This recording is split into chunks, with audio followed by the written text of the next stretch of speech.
Hello everyone, इस video में discuss करेंगे माइटोसिस के बारे में। माइटोसिस के डिफरेंट डिफरेंट स्टेजेस के बारे में यहाँ पे डिस्कस करेंगे। तो माइटोसिस दो ग्रीक वर्ड से मिलकर बना हुआ होता है, माइटोस एंड ओसिस।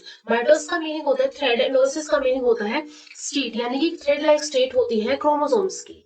तो माइटोसिस के दूसरे नाम भी होते हैं, जैसे कि इसको इनडायरेक्ट सेल डिवीजन बोला जाता है। इनडायरेक्ट का मीनिंग है कि जो ये सेल डिवीजन होगी इसमें पहले न्यूक्लियर डिवाइड करेगा, यानी कि कैरियोकाइनेसिस होगी, देन यहाँ पे साइटोकाइनेसिस होगी। इस वजह से इसको नाम दिया जाता है इनडायरेक्ट सेल डिवीजन का। सोमेटिक सेल्स के अंदर होती है तो इसको सोमेटिक सेल डिवीजन भी बोला जाता है, एंड ये इक्वेशनल सेल डिवीजन भी कहलाती है, क्योंकि यहाँ पे क्रोमोसोम नंबर कांस्टेंट यहाँ पे रहता है। जैसे कि अगर हम बात करें कि पेरेंटल सेल जब डिवाइड होगी, पेरेंटल सेल है 2n, और डिवाइड होकर दो डॉटर सेल्स जो बनेगी वो भी कैसी होंगी, वो भी 2n इन नंबर ही होगी। इसके अलावा इसको होमोटिपिक सेल डिवीजन भी बोला जाता है। तो ये जो माइटोसिस है ये एक ऐसी टाइप की सेल डिवीजन है जिसके अंदर मेच्योर सोमेटिक सेल इस वे में डिवाइड करता है कि जो क्रोमोसोम नंबर है डॉटर सेल्स के अंदर वो कांस्टेंट रहे, एंड ये इक्वल रहे पेरेंटल सेल से। एंड तो ये जो डॉटर सेल्स जो बनेंगी वो qualitatively and quantitatively parental cells है उनसे सिमिलर होंगी। नेक्स्ट, इसके अंदर टाइम कितना लगता है कि ये 30 to 3 आवर्स तक लग जाता है, लेकिन ये कैसी होती है, टिश्यू स्पेसिफिक होती है। इसके अलावा टेम्परेचर से भी इन्फ्लुएंस होती है, साथ में यहाँ पे ये स्पीसीज स्पेसिफिक होती है। अलग अलग स्पीसीज के अंदर अलग अलग टाइमिंग यहाँ पे पाई जाती है। अक्रेंस जो है इसकी, तो सोमेटिक सेल्स के अंदर तो होगी ही ये ग्रोथ के टाइम पे। इसके अलावा जो जर्म सेल्स होती है, जैसे गोनेट्स की जर्म सेल्स होगी, उनके अंदर भी देखने को मिलेगी। एग्जांपल के लिए जैसे कि हम बात करें, जब गैमेटोजेनेसिस होती है, यानी कि स्पर्मेटोजेनेसिस oogenesis होता है, गैमीट्स की फॉर्मेशन होती है, उस टाइम पे मियोसिस होती है। लेकिन जब मल्टीप्लिकेटिव फेज आता है गैमेटोजेनेसिस का, उस टाइम पे माइटोसिस देखने को मिलती है। इसके अलावा जो एम्ब्रियोनिक डेवलपमेंट है उसके अंदर भी माइटोसिस ही होती है। माइटोसिस जो है ये दो फेजेस के अंदर होगी। सबसे पहले यहाँ पे न्यूक्लियस डिवाइड करेगा, यानी कि कैरियोकाइनेसिस होगी, न्यूक्लियस की डिवीजन होगी। सेकंड यहाँ पे साइटोकाइनेसिस होगी, यानी कि साइटोप्लाज्म की डिवीजन होगी। तो यहाँ पे हम फोकस करेंगे इस वीडियो में prophase, metaphase, anaphase and telophase in stages के ऊपर। तो सबसे फर्स्ट स्टेज आती है प्रोफेज। प्रोफेज भी दो वर्ड से डिराइव है, प्री एंड फेजेस। प्री का मीनिंग होता है फर्स्ट या फिर बिफोर, फेजेस का मीनिंग होगा स्टेज या फिर अपीयरेंस, यानी कि ये पहली सेल डिवीजन के अंदर पहली स्टेज है जो कि अपीयर होती है। लॉन्गेस्ट ड्यूरेशन होता है माइटोसिस का, इस माइटोसिस के अंदर इस फेज का, और ये रेंज करता है 71 to 102 मिनट्स तक। और अलग अलग स्पीसीज के अंदर इसकी टाइमिंग अलग अलग पाई जाती है। अब प्रोफेज फर्दर तीन सब स्टेजेस के अंदर डिवाइड होगा, early, mid and let prophase. Early prophase की अगर हम बात करें तो इसके अंदर दो यहाँ पे इवेंट्स आएंगे। सबसे पहले यहाँ पे एस्ट्रस की फॉर्मेशन होगी, देन क्रोमोसोम कंडेंस यहाँ पे होना स्टार्ट होगा। तो एस्ट्रस की जो फॉर्मेशन होगी उस टाइम पे, अब ये जो प्रोफेज के अंदर जो भी इवेंट होगी, जब टीलोफेज आएगी, लास्ट स्टेज आएगी डिवीजन की, उस टाइम पे ये सभी स्टेप रिवर्स हो जाएंगे। तो प्रोफेज के अंदर जैसे कि जो जो चीजें यहाँ से डिसअपियर होना स्टार्ट होंगी, वो चीजें क्या होंगी, नेक्स्ट जो लास्ट स्टेजेस आएंगी टीलोफेज की, जैसे कि टीलोफेज आएगा उस टाइम पे वापस से रीअपियर होना स्टार्ट हो जाएंगी। तो अर्ली प्रोफेज के अंदर जब एस्ट्रस की फॉर्मेशन होगी उस टाइम पे ये सेंट्रोस्फीयर डिसअपियर होना स्टार्ट हो जाएगा। अब इसके बाद यहाँ पे माइक्रोट्यूब्यूल्स जो है, जो सेंट्रियोल पेयर्स है, सेंट्रियोल पेयर्स जो है इनके बीच में यहाँ पे माइक्रोट्यूब्यूल्स इलोंगेट होना स्टार्ट हो जाएंगे। दो सेंट्रियोल पेयर है तो इनको डिप्लोजोम बोला जाता है। ये जो डिप्लोजोम है अब क्या करेंगे, ये अपोजिट पोल्स की तरफ मूव करना स्टार्ट कर देंगे। एंड हर एक सेंट्रियोल पेयर जो है ये एक फाइन प्रोटीन माइक्रोट्यूब्यूल्स की फॉर्मेशन करता है, जिसको एस्टर रेस बोला जाता है। अब ये जो ये फॉर्म होते हैं स्टार शेप, जिनको एस्टर बोला जाता है, तो ये एस्टर के बने हुए होते हैं। इसके बाद क्रोमोसोम की कंडेंसेशन होती है, और ये जो एस्टर है ये क्या करते हैं, क्रोमोसोम की अलाइनमेंट में हेल्प करते हैं। अब आगे जाके स्पिंडल्स के साथ मिलकर ये माइटोटिक अपरेटस की भी फॉर्मेशन करते हैं। इसके बाद क्रोमेटिन की कंडेंसेशन स्टार्ट होती है।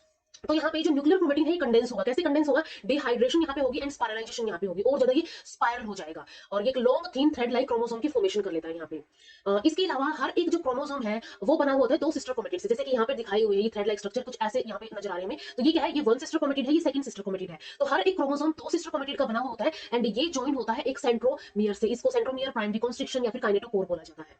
इसके बाद नेक्स्ट स्टेज यहाँ पे आती है मिड प्रोफेज। मिड प्रोफेज के अंदर मोर कंडेंसेशन होती है क्रोमोसोम्स की, ताकि ये और ज्यादा शॉर्टर एंड थिकर बन जाए। अब माइक्रोट्यूब्यूल इलोंगेट होंगे और जो ये दो एस्टर्स है ये अवे मूव करना स्टार्ट कर देंगे। Nuclear membrane and nucleolus disappear होना स्टार्ट हो जाएगा, इनके फ्रेगमेंट बनना स्टार्ट हो जाएंगे यहाँ से। तो ये जब डिसअपियर होंगे उस टाइम पे जो न्यूक्लियर मेम्ब्रेन है ये क्या करेगी, एंडोप्लाज्मिक रेटिकुलम के अंदर वापस से जाना स्टार्ट हो जाएगी। तो ये क्या करेगी, इसके जो फ्रेगमेंट है वो एंडोप्लाज्मिक रेटिकुलम से मर्ज होना स्टार्ट हो जाएंगे। न्यूक्लियोलस जो है वो जो न्यूक्लियोलस क्रोमोसोम होंगे, जो न्यूक्लियोलस फॉर्मिंग क्रोमोसोम होंगे, यानी कि एनओआर रीजन जिनके पास पाया जाएगा, उनके अंदर मर्ज होना स्टार्ट हो जाएंगे। इसके बाद नेक्स्ट यहाँ पे आएगी लेट प्रोफेज। लेट प्रोफेज के अंदर क्या है, ये जो मेम्ब्रेन है वो कंप्लीटली डिसअपियर हो जाएगी यहाँ पे। तो यहाँ पे कंप्लीट डिसअपियरेंस हो जाता है न्यूक्लियर मेम्ब्रेन का एंड न्यूक्लियोलस का, एंड फर्दर यहाँ पे कंडेंसेशन होती है क्रोमोसोम्स की, और ज्यादा कंडेंस हो जाती है क्रोमोसोम, फॉर्मेशन होती है यहाँ पे स्पिंडल्स की। एंड यहाँ पे टू एस्टर्स बिकम एंटीपोडलिन पोजीशन, तो यहाँ पे जो एस्टर्स है वो क्या होंगे, एंटीपोडलिन पोजीशन बन जाएंगे, ठीक है, ये बिल्कुल अपोजिट आ जाते हैं, एक दूसरे के अपोजिट आ जाते हैं। एंड माइक्रोट्यूब्यूल्स जो है इनके बीच में जो माइक्रोट्यूब्यूल्स है वो स्पिंडल्स की फॉर्म ले लेते हैं। यहाँ पे स्पिंडल्स जो है इक्वेटर एंड पोस्ट दो फॉर्म के अंदर पाए जाएंगे, दो पार्ट्स इसके पाए जाएंगे। इक्वेटर एक सेंट्रल बॉर्डर पार्ट इसका होगा, एंड पोस्ट जो कि नैरो एंड्स होंगे, जिनके पास एस्टर्स यहाँ पे पाए जाएंगे, जिनके पास ये एस्टर्स यहाँ पे पाए जाते हैं। अब स्पिंडल जो है ये तीन टाइप के यहाँ पे पाए जाते हैं, एक होता है काइनेटोकोर फाइबर्स, यानी फिर या फिर हम इसको बोल सकते हैं काइनेटोकोर स्पिंडल्स, तो या फिर माइक्रोट्यूब्यूल्स इनको बोल सकते हैं। तो काइनेटोकोर फाइबर्स जो है ये डायरेक्टली कनेक्ट होते हैं, जैसे कि यहाँ पे हम बात करें ये वाले जो है ये क्या है, यहाँ पे काइनेटोकोर माइक्रोट्यूब्यूल्स है, फिर फाइबर्स है, और ये क्या है, काइनेटोकोर से डायरेक्टली अटैच होते हैं, कनेक्ट होते हैं। इसके बाद इंटरपोलर फाइबर्स आते हैं, यहाँ पे ये जो नजर आ रहे हैं, ये एक इस साइड से आया और दूसरा इस साइड से आया, ये इंटरपोलर फाइबर्स होंगे जो कि एक्सटेंड करते हैं one pole of the spindle, हर एक स्पिंडल पोल जो है उनके एंड से ये एक्सटेंड करते हैं अपोजिट पोल की तरफ। और नंबर थर्ड यहाँ पे होते हैं एस्ट्रल माइक्रोट्यूब्यूल्स, ये जो है ये यहाँ से ये नजर आ रहे हैं, निकल रहे हैं, तो ये रेडिएट होते हैं सेंट्रोसोम से and towards the cell membrane. तो ये तीन टाइप के स्पिंडल यहाँ पे पाए जाते हैं सेल डिवीजन के अंदर, एंड ये स्पिंडल्स क्या करते हैं, एस्टर्स के साथ मिलकर माइटोटिक एपिटस की फॉर्मेशन करते हैं। इसके बाद सेकंड यहाँ पे डिवीजन आती है मेटाफेज। मेटाफेज के अंदर क्या है, मेटा जो है इसका आफ्टर और फेजेस यानी कि स्टेज, यानी कि इसके बाद की स्टेज है, प्रोफेज के बाद की स्टेज है। अब इसके अंदर एक प्रो मेटाफेज आती है और एक मेटाफेज आएगी। प्रो मेटाफेज के अंदर ये जो है ये मूव करना स्टार्ट हुए और यहाँ पे क्या है, एक प्लेट के ऊपर आ गए, इक्वेटोरियल प्लेट के ऊपर यहाँ पे आ जाते हैं। अबाउट 2 to 10 मिनट्स की होती है। क्रोमोसोम्स क्या करते हैं, arrange at equator in one equatorial और मेटाफेज प्लेट।